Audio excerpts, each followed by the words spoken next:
کہ ہم اپنی سلامتی کے اوپر کسی قسم کا کوئی سمجھوتا نہیں کریں گے, ہم آپس میں ڈیفنس ایگریمنٹ کریں گے, اور اگر کسی نے ہماری طرف میلی آنکھ سے دیکھا تو ہم اینٹ کا جواب پتھر سے دیں گے. تو یہ بڑی خوشائن بات ہے, اور ہو سکتا ہے کہ آنے والے وقت میں اور بھی ممالک پاکستان کو جوائن کرے. یو اے ای پاکستان کو جوائن کر سکتا ہے, قطر پاکستان کو جوائن کر سکتا ہے, کویت پاکستان کو جوائن کر سکتا ہے, عمان پاکستان کو جوائن کر سکتا ہے. یہ ساری کی ساری چیزیں ہو سکتی ہیں.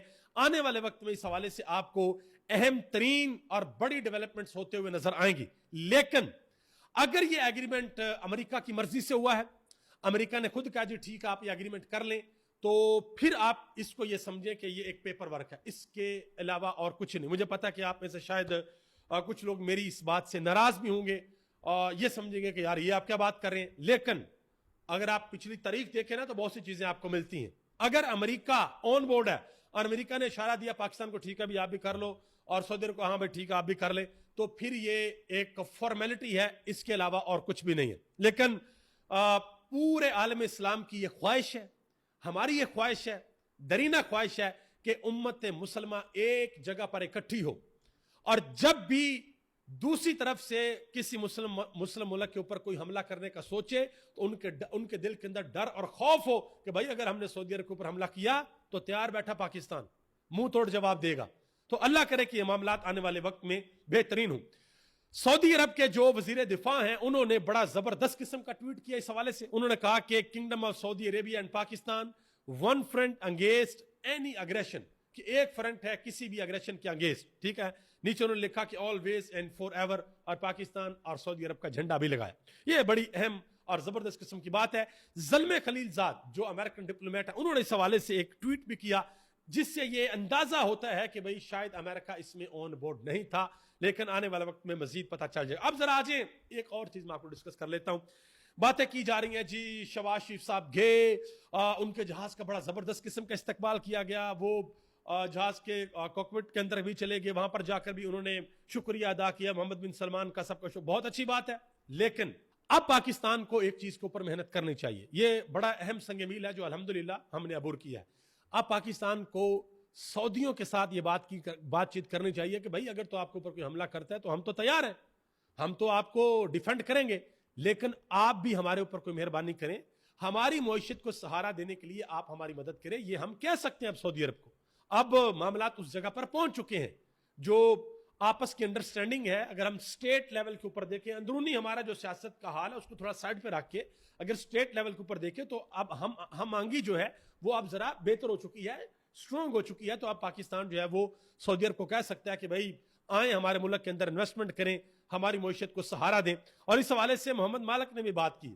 انہوں نے کہا جی شہباز شریف کے آگے 15 جہاز اڑتے ہیں یا 20 جہاز اڑتے ہیں اس سے کوئی فرق نہیں پڑتا. انہوں نے کہا کہ دیکھنا یہ ہوگا کہ اس سے ہماری معیشت کو کیا فائدہ پہنچے گا. یہ بڑی امپورٹنٹ چیز ہے. آگے آ جائیں جی, اہم ترین اور بڑی خبر ہے. عمران خان نے پاکستان کے چیف جسٹس یحییٰ فریدی صاحب کے نام ایک خط لکھا ہے, اور خط کے اندر کہا ہے کہ آپ کے فیصلے تاریخ کے اندر یاد رکھے جائیں گے. عمران خان نے کہا کہ عوام کو دکھائیں کہ سپریم کورٹ انصاف کی آخری آرام گاہ ہے. جب کسی کو کہیں سے انصاف نہیں ملتا تو سپریم کورٹ سے وہ انصاف ملتا ہے. عمران خان نے اپنے خط کے اندر ساری کی ساری ڈیٹیل لکھی ہے. خط بڑا لمبا ہے, پڑھوں گا تو ویڈیو بہت زیادہ لمبی ہو جائے گی. کوشش کروں گا کہ انشاءاللہ اگلی کسی ویڈیو میں اس کے جو مندرجات ہیں, وہ جو پوائنٹس ہیں, وہ انشاءاللہ آپ کے سامنے رکھ دوں. مزید چیف جسٹس یحییٰ فریدی صاحب کی جانب سے کہا گیا کہ خط کا جائزہ لینے کے بعد 24 گھنٹے میں اس خط کا جواب دیں گے. دیکھتے ہیں کہ کیا جواب دیا جاتا ہے. عمران خان کی بہن علیمہ خان آج سپریم کورٹ پہنچی. انہوں نے کہا کہ سپریم کورٹ آخری دروازہ ہے, اس کے آگے ہمارے پاس کوئی دروازہ نہیں ہے جہاں انصاف کے لیے جا سکے.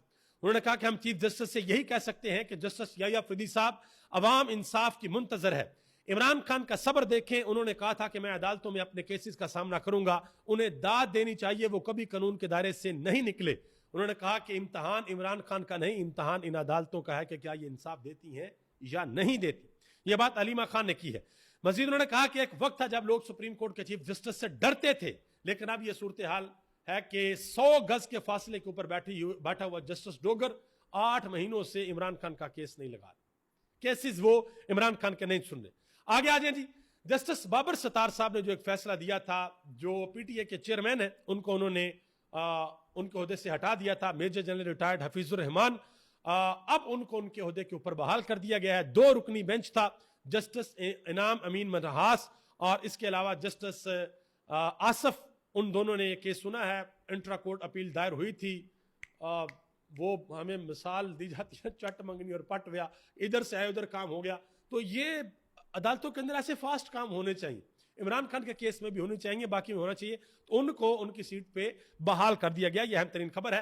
پاکستان تحریک انصاف نے اہم ترین اجلاس کیا ہے خیبر پختونخوا ہاؤس اسلام آباد میں، اور اس اجلاس میں اہم ترین امورز کو ڈسکس کیا گیا ہے.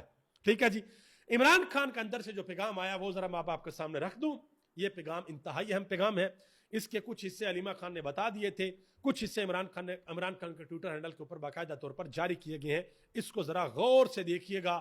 عمران خان نے آج تک جتنے بھی پیغام بھیجے ہیں ان میں سے اگر ہم 2-3 پیغام نکالیں جن کو کہا جائے یہ بڑے سخت تھے اور بڑے امپورٹنٹ پیغام تھے، تو یہ پیغام بھی انہی میں سے ایک ہے. عمران خان نے کہا کہ انتخابات سے قبل ہر جانب خوف کا ماحول تھا، اور میں نے یہ پیشن گوئی کی تھی کہ پاکستان تحریک انصاف اس الیکشن کے اندر کلین سویپ کرے گی، اور ایسا ہی ہوا.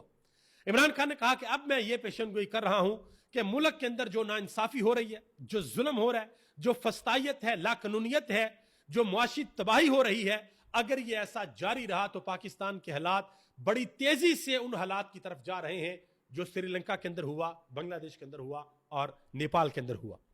مزید عمران خان نے کہا کہ میں اپنے تمام پارلیمنٹیرینز اور پارٹی ممبران کو ہدایت دیتا ہوں کہ اب حقیقی اپوزیشن کرنے کا وقت آن پہنچا ہے، اور جو ایسا نہیں کرے گا وہ اپنی سیاسی قبر کھودے گا، کیونکہ عوام کی یہی آواز ہے. عمران خان نے کہا کہ ہم نے مینڈٹ چوری سمیت ہر ظلم پر قانونی راستے اختیار کر کے دیکھے مگر ہمیں انصاف نہیں ملا، اس لیے اب ڈٹ کر اپوزیشن کرنے کا وقت آن پہنچا ہے.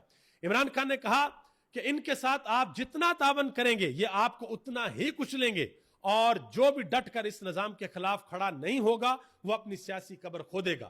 عمران خان نے کہا کہ پوری قوم کو پیغام دینا چاہتا ہوں کہ اپنی توجہ پشاور کے جلسے پر مرکوز رکھیں، اور 27 ستمبر کو منعقد کیے جانے والا یہ جلسہ انتہائی اہم ہے. پوری قوم اس جلسے کے اندر شرکت کرے اور ظلم کے خلاف اپنی آواز اٹھائے. یہ عمران خان نے اہم ترین پیغام بھیجا ہے. اس پیغام کا جو دوسرا حصہ ہے اس میں عمران خان نے پاکستان کے field marshal general Asim Munir کا نام لے کر ایک مرتبہ پھر ان کے اوپر تنقید کی ہے، اور عمران خان نے کہا کہ میں عاصم منیر کو پیغام دینا چاہتا ہوں کہ ہم لا الہ الا اللہ محمد رسول اللہ صلی اللہ علیہ وآلہ وسلم کے ماننے والے ہیں.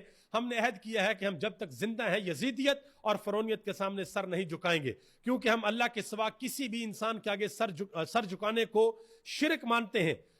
مجھ پر اور بشرا بی بی پر جیل میں جو ذہنی تشدد ہو رہا ہے وہ عاصم منیر کروا رہا ہے، اور اس کی وجہ صرف یہ ہے کہ ہم جھک جائیں یا ٹوٹ جائیں. یہ عمران کا مزید عمران خان نے آگے جنرل یحییٰ خان کے حوالے سے اور یہ بھی بتایا کہ اس اقتدار کو طول دینے کے لیے کیا کیا کیا گیا. 8 فروری کے انتخابات چوری کی گئے، میڈیا کے اوپر پابندیاں لگائی گئیں، اور ساری کی ساری چیزیں بتائی گئیں. اور عمران خان نے افغانستان کا ذکر کیا. مزید عمران خان نے کہا کہ یہ جو اخلاقیات کا جنازہ اٹھایا ہوا ہے اس وقت جو نکلا ہوا ہے، اس کی تاریخ کے اندر مثال نہیں ملتی. عمران خان نے کہا کہ یہ جو سارے کے سارے حالات پاکستان کے اندر ہیں یہ حالات بہت زیادہ خراب ہیں، اس کے اوپر غور و فکر کرنا پڑے گا، اس کے اوپر توجہ دینی پڑے گی. اب پاکستان تحریک انصاف جو پشاور کے اندر جلسہ کرنے کے لیے جا رہی ہے وہ جلسہ انتہائی اہم جلسہ ہوگا. وہ جلسہ اس لیے کیا جا رہا ہے کہ بھائی اس بیانیے کو کاؤنٹر کیا جا سکے، اس نیریٹو کو کاؤنٹر کیا جا سکے جو یہ بنایا جا رہا ہے کہ لوگ عمران خان کی کال کے اوپر اب نہیں نکلتے. تو دیکھتے ہیں کہ پشاور کے اندر کس جگہ پر پاکستان تحریک انصاف کی جلسہ کرتی ہے اور کس تعداد کے اندر لوگ اس جلسے میں شرکت کرتے ہیں. ابھی تک اتنا ہی. آپ سب کا بہت بہت شکریہ. پاکستان زندہ باد. پاکستان کے کروڑوں عوام پائندہ باد.